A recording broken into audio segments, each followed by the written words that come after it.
আসিয়া একদিন বাবা বলে ডাক দিতে পারি না, আমি ইয়াতীম। 6 বছরে আমি মা হারাইয়াও বড় অসহায়। বাবার কবর দেখতে গিয়া মাকেও হারিয়ে ফেলেছি। আমার 8 বছরে দাদা আব্দুল মুত্তালিবও চলে গেছেন। এখন আমার কেউ নাই, কার কাছে মনের দুঃখ বলবো? এত বিপদ, আমার ডানে বামে কেউ নাই। এই আমার বংশের লোকেরা পারে না, আমাকে মেরে ফেলবে। কতবার জবাই করার ষড়যন্ত্র চক্রান্ত করলো। এরে দুনিয়ার মানুষ, আল্লাহ আমাকে এমন কঠিন কঠিন পরীক্ষা নিলেন। এত নেওয়ার কারণ হলো ভালোবাসার ব্যক্তিটাকে তো পরীক্ষা বেশি নিবেন, এরপরে সম্মান তো কম দেন নাই। এরে নবীর আশিক, নবীর দুশ্মন যারা গালি দেয়, নবী হাসি মুখে বুকে লাগায়, কাউকে দূরে ঠেলেন না, গালিও দেন না। নবী গালি শুনতেছেন, গালির জবাবও দেন না। রহমতের নবীর কোনো হায়াতে একটা গালির কোনো কথা ইতিহাসে নাই। কেমন মায়ার নবী আমার, চিনলা না, যদি চিন্তা নামাজ ছাড়তে পারতা না। রহমতের নবীর জন্মভূমি এত বড় দামি এক জায়গা। পৃথিবী নামক গ্রহটা আল্লাহ বানাইছেন, আগে বানাইছেন কাবার স্থানটা, এরপরে বাকি জায়গা পৃথিবীর মধ্যখান জায়গা। ওই কাবা এত দামি যে কাবার দিকে তাকায় থাকলেও সওয়াব, শুধু তাকায় থাকবে সওয়াব, তওয়াফ করলে তো সওয়াব আছেই। যেই কাবার সামনে গেলে সব এক হালাতকে, ধনীকে গরিবকে, আলেমকে মূর্খ, কোনো ভেদাভেদ নাই। সবাই 2টা কাফন পরো, মরার আগে মরার কাফন লাগাও। কালা না সাদা? সাদা কাফন একটা বডির মধ্যে লাগাও, আর একটা পরনে লাও, সেলাই দিও না। আমরা হুজুরেরা সব সময় টুপি পরে থাকি, ওখানে গিয়েও কি একটু চিন্তা করি, সবাই যখন এক লাইনে আমরা আলাদা টুপি দেই, চালাকি চলবে? ধনীরও যেই হালাত, গরিবেরও সেই হালাত। পাগলের মতো আশিক, এরা মালিকের আশিক, আল্লাহর আশিক হইয়া সব একই মাওলার দরবারে একই আওয়াজে ভিক্ষা চায়, লাব্বাইক আল্লাহুম্মা লাব্বাইক, লাব্বাইক লা শারীকা লাকা লাব্বাইক, ইন্নাল হামদা ওয়ান নি'মাতা লাকা ওয়াল মুলক লা শারীকা লাক। রিকশাওয়ালাও এই আওয়াজ না, তারটা আলাদা। দেনেওয়ালা তো জায়গা মতো দিবেন, কিন্তু ডাকার সবার একই আওয়াজ, কোনো আলাদা নাই। ওখানে সবাই মাওলার আশেক। কার আশেক বলেন না কেন? আচ্ছা, আমি মাওলার আশেক বলছি না, আল্লাহর আশেক বলার পরে কারো অন্তরে কোনো প্রশ্ন? এটারে আমি যদি বাংলায় বলি মাওলার পাগল, তো এই চুলকানি অনেকের শুরু। আল্লাহর ওখানে যাইয়া পাগল হয়ে যায় মানুষ। আরে বেটা, সোনার বাংলার সোনার রত্ন ঘুমিয়ে আছেন টঙ্গিপাড়ার এলাকায় শামসুল হক ফরিদপুরি রহমতুল্লাহ আলাইহি। তিনি তো বলেছেন, আইয়ুব খানকে ধমক দিয়ে বলেছিলেন, আইয়ুব খান, টাকা দিয়ে গরু কিনা যায়, শামসুল হকরে কিনা যায় না। সেই শামসুল হক বলেছেন, পৃথিবীর সব মানুষ পাগল, একটা মানুষও পাগল ছাড়া নাই। কেউ টাকার পাগল, কেউ ক্ষমতার পাগল, কেউ নারীর পাগল, কেউ গাড়ির পাগল, কেউ বাড়ির পাগল। কথা বলেন না কেন? যে ক্ষমতার পাগল, ও ঘুমাইয়াও দেখে ক্ষমতা, নামাজে দাঁড়াইয়াও দেখে ক্ষমতা। যে নারীর পাগল, সে 24 ঘন্টা নারী নারী জিকির আর ফিকির। যে বাড়ির পাগল, 24 ঘন্টা তার বাড়ি বাড়ি জিকির আর ফিকির। এই সব পাগলের মধ্যে একদল পাগল আছে, এরা নারীর পাগল না, টাকার পাগল না, ক্ষমতার পাগল না, বাড়ির পাগল না। এই পাগলগুলো শুধুমাত্র আমার আল্লাহ তাআলার পাগল। কার পাগল? तो दिल में तू आता है समझ में नहीं आता, तू दिल में तू आता है समझ में नहीं आता बस जान लिया मैं तेरे पहचानो यही है बस जान लिया मैं तेरे पहचानो यही है যে টাকার পাগল সে টাকা তালাশ করে ঠিক নেই যে ব্যক্তি টাকার পাগল সে টাকা টাকা চায় যে ক্ষমতার পাগল সে বলে টাকা লাগবে না ক্ষমতা চাই যে নারীর পাগল কা মা বাপ লাগবে না নারী চাই ঠিক নেই আর যে ব্যক্তি আমার আল্লাহ তাআলার আশিক ওই বান্দা বলে টাকা লাগবে না বাড়ি লাগবে না ক্ষমতা লাগবে না আমি কিছুই চাই না আমার মালিক মাওলাকে চাই তেরা আয়না আলমে রঙ্গ বুহে जिधर दिखता हो उधर तू ही तू है तेरा आईना आलो में रंग बू है जिधर दिखता हो उधर तू है हीचे कसदर मुल्के उ अंबाजो ने कौले उरा लहने ने आवाज ने अल्लाह के पाওয়ার জন্য আশিক আল্লাহরে কই ভাইবা আল্লাহরে দেখছনি লন্ডন যাইয়া দেখবা আল্লাহকে কয় না আল্লাহ দেখার আয়না হলো আল্লাহর সৃষ্টি কয় বিল্ডিংটা এত সুন্দর বানানোওয়ালা ইঞ্জিনিয়ার না জানি আরো কত সুন্দর ঠিক না বিল্ডিং এত সুন্দর প্রমাণ করে ইঞ্জিনিয়ার কি কথা বলেন না কেন আমার আল্লাহ কত সুন্দর আমার আল্লাহর বানানো আসমানের দিকে তাকায় দেখ আসমান এত সুন্দর বানানেওয়ালারও কত সুন্দর আল্লাহর বানানো জমিন এত সুন্দর বানানেওয়ালা আল্লাহ কত সুন্দর এগুলো নিয়ে যারা গবেষণা করে করতে করতে করতে করতে দেওয়ানা হয়ে যায় এরে জমিন এত সুন্দর বানানেওয়ালা কত সুন্দর তার একটু দেখতে মনে চায় তার একটু দেখতে মনে চায় তখন বান্দা আল্লাহর মোহাব্বতে পাগল পারা হয়ে যায় একটা নারীর পিছনে পাগল হইয়া দুনিয়ার সব ছাইরা দেয় একটা পুরুষ ঠিক নেই অথচ ওই নারীর ঘামের মধ্যে কি মেশকের ঘ্রাণ আছে আমার মাওলার কুদরত দেখা আশিক কেন পাগল পারা হবে না ওই বাইতুল্লাহর সামনে গিয়ে ঘুরে আর আওয়াজ দেয় লাব্বাইক তোমার আশিক হাজির চোখের পানি ছেড়ে কান্নার আওয়াজ একবার সিজদায় পড়ে কাঁদে আবার দৌড়ায় আবার পাথর মারে পাগলামি চলতেছে মাওলার মোহব্বতের পাগলামি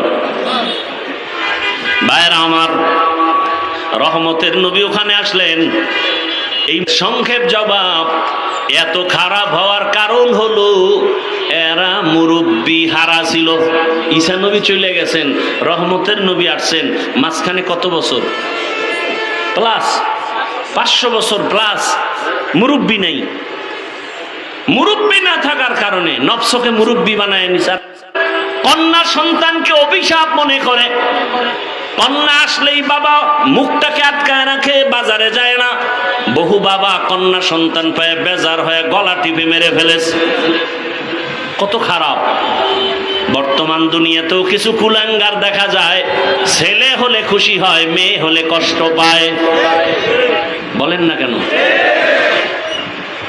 এবার কষ্ট পায় বউরে গালাগালি করে সন্তান দেওয়ার মালিক কি স্ত্রী আল্লাহ হেদায়াত দান করুন সন্তান দেওয়ার মালিককে তো বউরে গালি দেন কেন লিল্লাহি মুলকুস সামাওয়াতি ওয়াল আরদ ইয়াহাবু লিমান ইয়াশাউ ইনাসান ওয়া ইয়াহাবু লিমান ইয়াশাউ যুকুর আও ইউযাওবিজুহুম যুকরানা ওয়া ইনাসা ওয়া ইয়াজআলু মান ইয়াশাউ আকিমা ইন্নাহু আলিমুন কাদির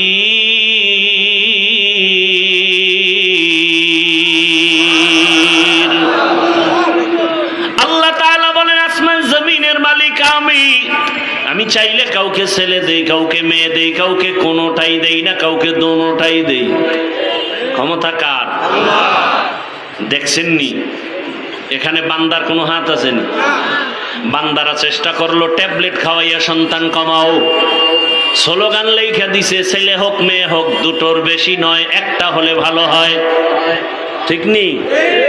যখন এই স্লোগান শুরু করছে ওই দিন থেকে আমার মাওলার কুদরতের চাবিও শুরু হয়ে গেছে, একসাথে 4 সন্তান। আল্লাহর সাথে পাল্লা দিয়ে কেউ পারছে? এই শিক্ষিত বাবারা বলেন তো, সন্তান কমানোর মিছিলে বলেন তো কি পরিমাণ জনসংখ্যায় আমার দেশের মানুষ কমছে না বাড়ছে? তো ট্যাবলেট কই?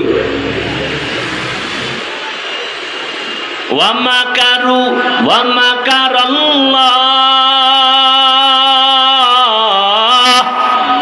ওয়াল্লাহু খায়রুল মাকিরিন।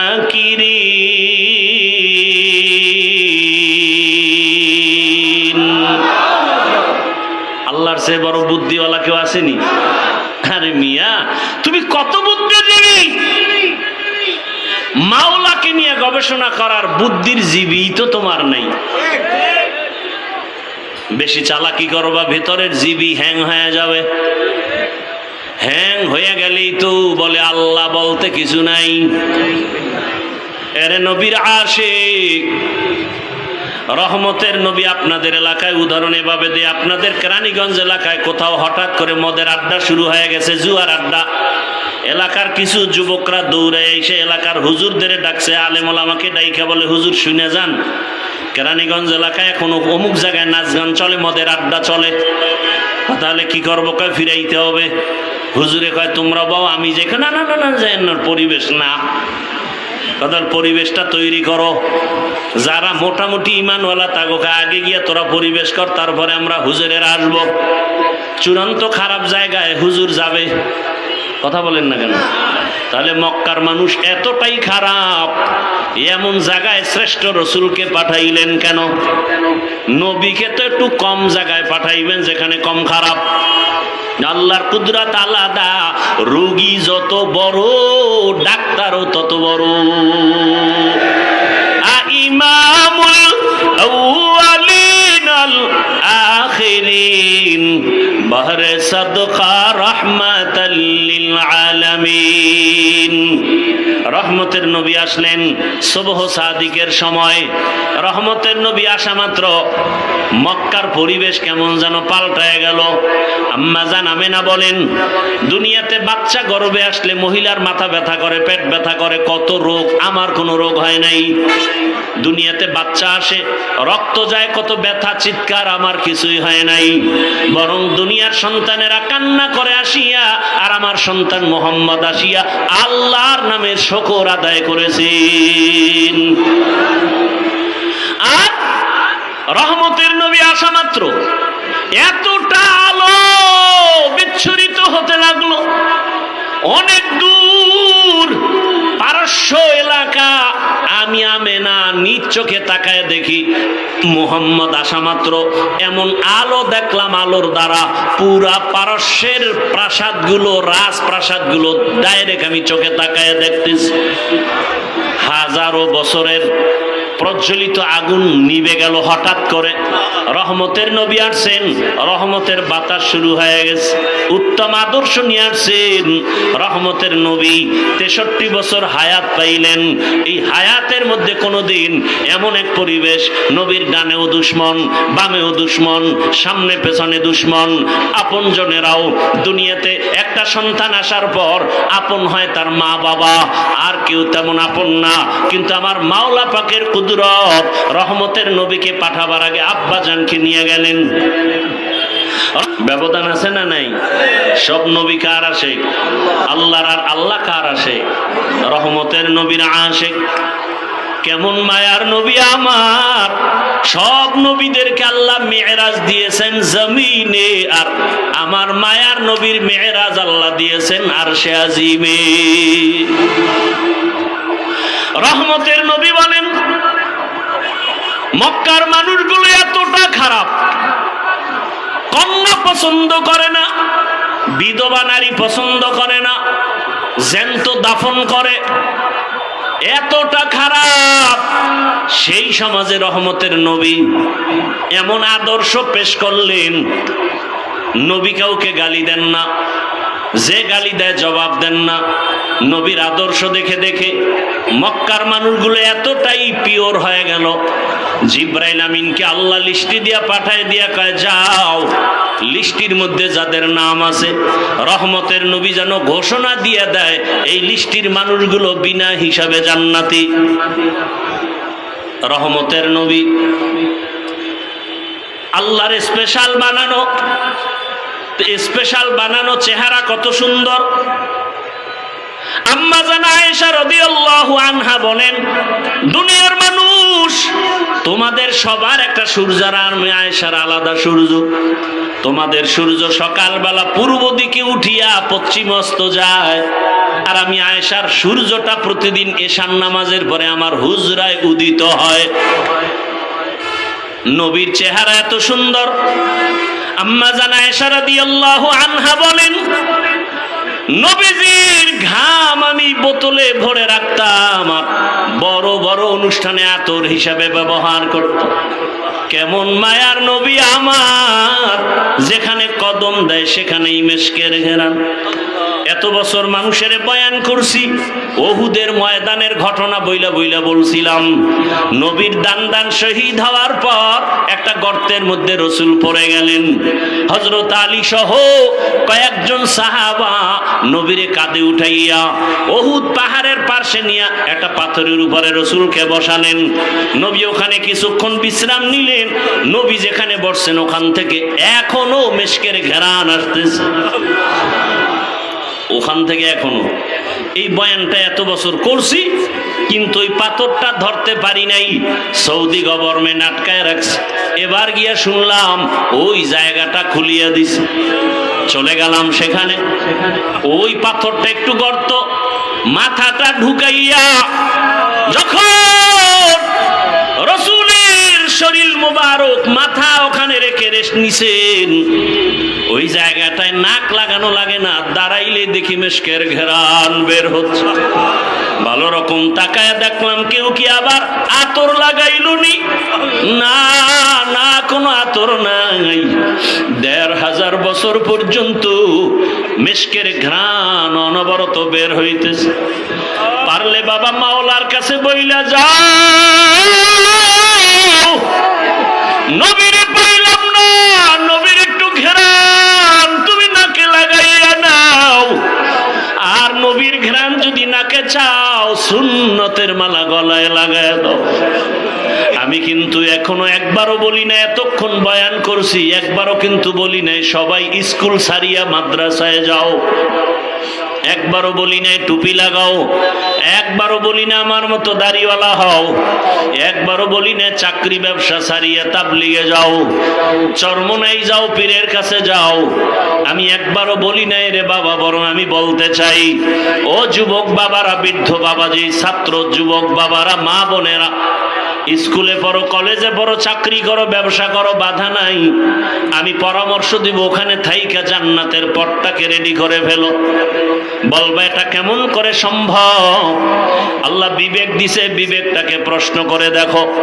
ও যুবক, তোমার মতো যুবক নবীর আশিক, স্কুলে পড়ে, কলেজে পড়ে, ৫ ওয়াক্ত নামাজ পড়ে, আছে না নাই?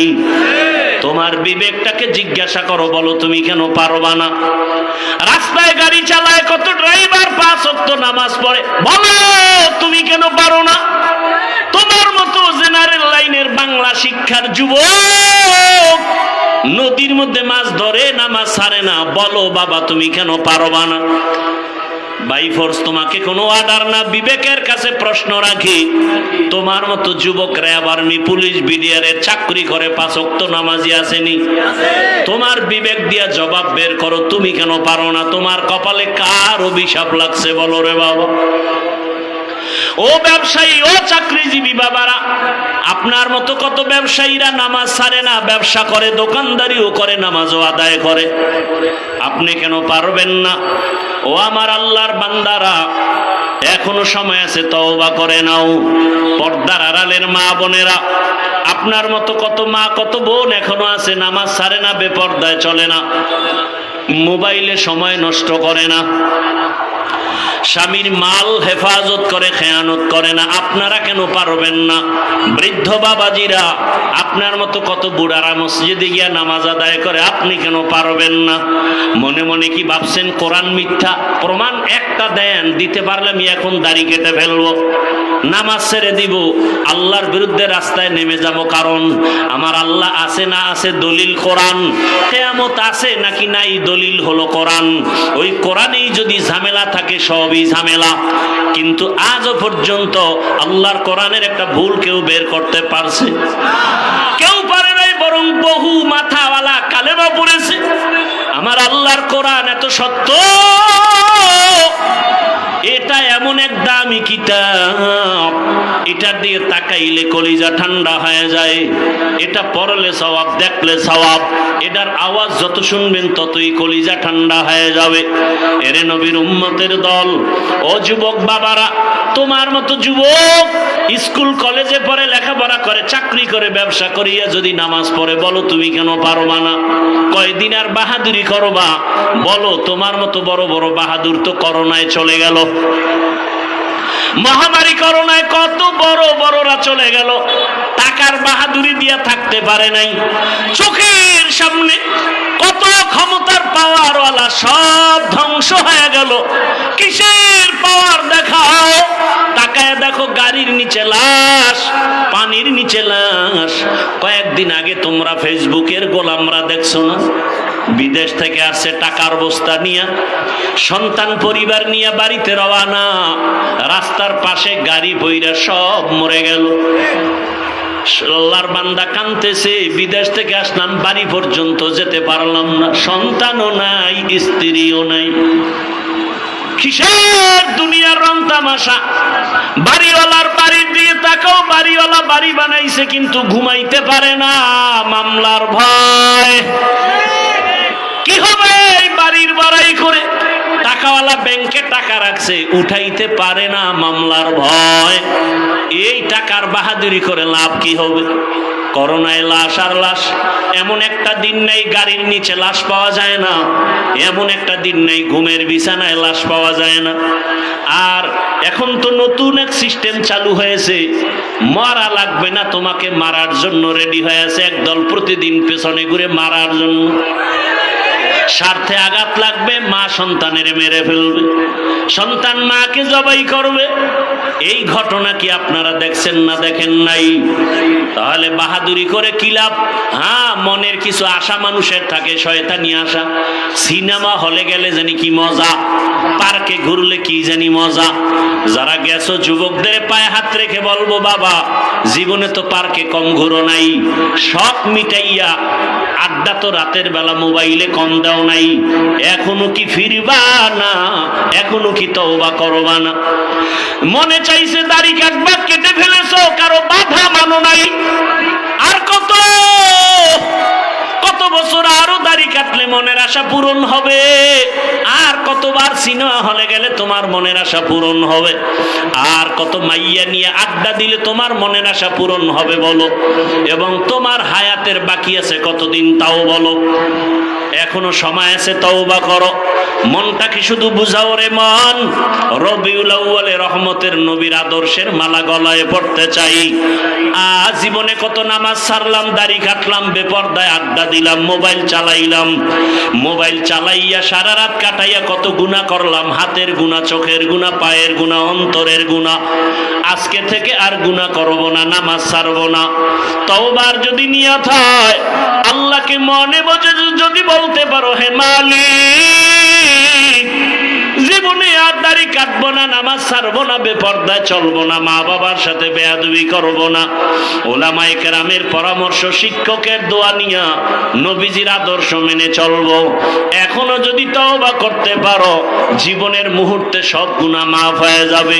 ও আল্লাহর বান্দারা, তুমি বলতেছো টুপি মাথায় দিলে মাথা গরম লাগে, আর আমরা 24টা ঘন্টা টুপি মাথায় দেই, কই তু মাথা তো গরম হলো না।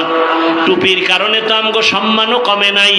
তোমরা কেউ আসো, কেউ নাই, কেউ খাও, কেউ খাও না, আমরা টুপিওয়ালাদের কোনো টেনশনই নাই। এরে যুবক, কই দাড়ির কারণে তো সম্মান কমে নাই। এমপি সাহেব দেখলে কয় হুজুর দোয়া করবেন, মন্ত্রী দেখলে বলে দোয়া করবেন, টাকাওয়ালা দেখলে বলে হুজুর দোয়া করবেন, আপনাদের দোয়া ছাড়া উপায় নাই। মাদ্রাসায় পড়েছি, সরকারি কোনো সার্টিফিকেট নাই। কই সার্টিফিকেটের অভাবে তো না খাইয়ে কোনোদিন মরি নাই। বরং টাকার পিছনে তুমি দৌড়াও, আর আল্লাহর প্রিয় বান্দা যারা টাকা তাদের পেছনে দৌড়ায়। অহংকারী বুঝানোর জন্য বলি না রে বাবা, বুঝাইতেছি ইসলামের লাইনে চললে সম্মান কম নাই। এখনো সময় আছে, তওবা করো। আমার মাওলার আযাব কি তুমি ছোট মনে করেছো? আরে আজকে আমিও তো তোমার মতো টুপি মাথায় না দিয়েও চলতে পারতাম, কেউ আমারে বাধা দিত না। তোমার মতো যদি প্যান্ট শার্ট টাই লাগাইয়া দাড়ি কাইটা রাস্তায় মাস্তানি করতাম, কে ফিরাইতো? বরং আমারে বিএনপি ওয়ালারা ভাড়া করতো, জামাত ভাড়া করতো, আওয়ামী লীগ ভাড়া করতো। তোমার মতো লোক আমগো দরকার। পাথর দিয়া মানুষ মারবা, তোমার মতো সাহসী লোক আমরাই চাই। কিন্তু না রে বাবা, এই টুপির কারণে কত গালি, দাড়ির কারণে কত গালি, মাদ্রাসায় পড়ার কারণে কত গালি। এরপরে এই লাইনে থাইকা কি পরিমাণ গালাগালির শিকার হইয়াছি রে বাবা। এরপরেও তো টুপি ফালাই না, দাড়ি ফালাই না, নামাজ ছাড়ি না। রাত নাই দিন নাই, ছেলে মেয়ে নিয়ে ভাবার সময় নাই। উম্মতের পিছনে সব আলেমরা দৌড়াচ্ছে। দিন নাই রাত নাই, এত মেহনত, তাবলীগওয়ালাদের মেহনত, পীর মাশায়েখের মেহনত, দেওবন্দি কওমি উলামায়ে কেরামের মেহনত। 12 মাস এত দৌড়াই। ও আল্লাহর বান্দারা, পায়ে ধরে ধরে ধরে ধরে বলি, রাসূলের আদর্শের মালা গলায় লাগাইও। পায়ে ধরে ধরে কেন বলি? একমাত্র কারণ কোরআন শরীফ। আবার একটু জবাব চাই, বলো সত্য নাকি মিথ্যা? ওই কোরআনে যত বয়ান আল্লাহ করেছেন, সব বয়ান কি সত্য? ওই বয়ানে কে জান্নাতে যাবে, কে জাহান্নামে যাবে, সে বয়ান নাই? জান্নাতটা কেমন, জাহান্নাম কেমন, তাও আমার আল্লাহ বয়ান করেছেন। আল্লাহর কোরআন আর রাসূলের হাদিস পড়ে যা পাইলাম, দুনিয়ার সূর্যের গরম থেকে হাজার হাজার হাজার গুণ গরম জাহান্নামের আগুনের গরম। দুনিয়াতে একটা মশার কামড় সইতে পারি না, কবর হাসরে সাপের কামড় কেমনে সহ্য করব? দুনিয়াতে একটা বেতের বাড়ি সইতে পারি না, গুনাহগারের কবরে 2 পার্শ্বের মাটির চাপ দেওয়া হবে, কেমন করে সহ্য করবা? ও আল্লাহর বান্দারা, যদি অন্তর বলে কোরআন সত্য, আমার এই বয়ানগুলো সত্য রে বাবা। তুমি চাকরি করো, স্কুলে পড়ো, কলেজে পড়ো, দোয়া করি, ডাক্তার হও, ইঞ্জিনিয়ার হও, তুমি প্রফেসর হও, তুমি একজন এসি ওসি হও, ডিসি হও, এসপি হও, তবে একটা দাবি, বেয়াদব হইও না রে বাবা। খবরদার। বলবা হাফিজ ভাই, আদো বলা ডাক্তার কেমনে হতে হবে, বেয়াদবি মুক্ত ইঞ্জিনিয়ার কেমনে হওয়া যায়? সহজে জবাব, 3টা জায়গার দোয়া নিলে আদো বলা ডাক্তার হবা। আদো বলা ডাক্তার হলে দুনিয়ায় তোমার সম্মান মরিয়া গেল, সম্মান। আদো বলা ডাক্তার হওয়ার জন্য 3টা দোয়া নিবা 3 জায়গা থেকে। দোয়া নিতে না পারলেও বেয়াদবি করবা না, মরার আগে কপাল শেষ হয়ে যাবে। 1 নাম্বার জায়গা পিতামাতার দোয়া, ওখানে বেয়াদবি করবা, তুমি ডাক্তার হলো জুতার বাড়ি দুনিয়াতেই পাবা। এরে নবীর উম্মত। 2 নাম্বার শিক্ষকের দোয়া, ওখানেও যদি বেয়াদবি করো বিদ্যার জগৎ থেকে হারিয়ে যাবা। 3 নাম্বার আদর্শ ঠিক রাখার জন্য, চরিত্র ভালোর জন্য উলামায়ে কেরামের দোয়া, ওখানেও যদি ঝামেলা করো চরিত্র কোনোদিন ভালো হবে না। যারা মা বাবার সাথে বেয়াদবি করে, এরা আলেমের সাথেও বেয়াদবি করে। যারা শিক্ষকের সাথে বেয়াদবি করে, এরা লেখাপড়ার জগৎ থেকে হারিয়ে রাস্তায় উলঙ্গ হয়ে ঘুরে। অতএব যুবক, তুমি ডাক্তার হও বাধা নাই, ইঞ্জিনিয়ার হও বাধা নাই, তবে আদো বলা হও, বেয়াদবি করিও না। বহু ডাক্তার আছে কত সম্মানের, কত মহাব্বতের, কত সুন্দর ব্যবহার, সালাম না দিয়া কথা বলে না। ও যুবক, ওই মা বাবার দোয়া, শিক্ষকের দোয়া, উলামায়ে কেরামের দোয়া নিয়ে সামনে আগাও। আজকে তাকায় দেখো, তোমার মতো যুবক ঢাকা কলেজে লেখাপড়া করে, মাথায় পাগড়ি, বড় দাড়ি, বড় জামা, পেছন দিক দিয়ে তাকাইলে মনে হয় মসজিদের খতিব। যদি জিজ্ঞাসা করি তুমি মসজিদে কোথায় নামাজ পড়াও, আমি আরবি তো ভালো করে জানি না, কিসের নামাজ পড়াবো? তোমার এই হালাত কেন? তুমি কই যাও? বলে ঢাকা কলেজে পড়ি। তুমি যে ঢাকা কলেজে ক্লাস করো এই পাগড়ি রেখা, টুপি রেখা? কয় হ্যাঁ। সমস্যা হয় না? কয় না। ক্লাসে তোমার শিক্ষক শিক্ষিকা নাই? কয় আছে। কিছু বলে না? কয় দোয়া করে যে আমাদের ছাত্র ছাত্রীদের মধ্যে এই ছেলেটা বড় ভদ্র, বড় নম্র, বড় সভ্য। মাঝে মাঝে জিজ্ঞাসা করি বাবা তুমি যে ঢাকা কলেজে এই পাগড়ি নিয়ে যাও, তোমার ক্লাসের মধ্যে মেয়েরা নাই? কয় আছে। মাঝে মাঝে সবাই মিলে যখন আড্ডায় যাবে আমারে দাওয়াত দেয়, আমি ইস্তেগফার করি। জবাব দেওয়ার আগে আল্লাহর কুদরত, আমার ক্লাসের মেয়েরা জবাব দিয়া বলে ডিস্টার্ব করিস না, ও আল্লাহর পথে আছে, ওরে ছাইরা দে, আমরা চল। এইভাবে আমি চলতেছি রে বাবা। অতএব আমি যে কথাটা মেসেজ দিতে চাই, আমি একবারও বলি না তোমার মাদ্রাসায় যেতেই হবে, তাবলীগ করতেই হবে না, বরং মা বাবার দোয়া, শিক্ষকের দোয়া, উলামায়ে কেরামের দোয়া পরামর্শ নিয়া স্কুলে পড়িয়াও জান্নাত পাওয়ার পথ আছে না নাই?